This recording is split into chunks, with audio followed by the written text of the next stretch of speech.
the costumes in this film are really beautiful and really kind of, I think, show the transformation of this couple as they move and as they're sort of coming into themselves. Gail, can you talk at all about creating that aspect of the film?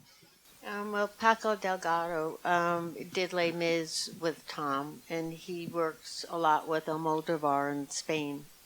And he and his assistant designer started very early on when we were in pre-production, and just gathering lots of information.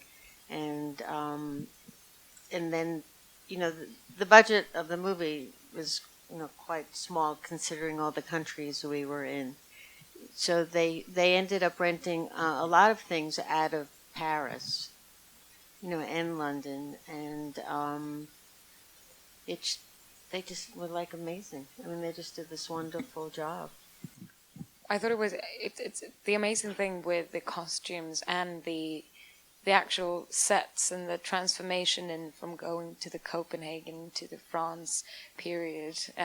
It was how kind of, I thought it was it shows the emotional journey that they're on. It's some kind. I'm Swedish myself, and I remember I stepped on set in London, and I looked around, and it's this extremely famous Danish artist called Hammershøi, and all the kind of sets were just direct copies of these paintings, which are a lot about the kind of rooms one next after, like these long hallways and the light, natural light coming in, and all the blues and the green grays, and something about them being Copenhagen, and also the liberation then of them kind of coming to Paris, and the colors just explode. And this is also set in the time of Art Nouveau, which after the First World War is the era of the liberation of women and femininity too, with what you can see in all the architecture and sculptures. Suddenly everything just flourishes, and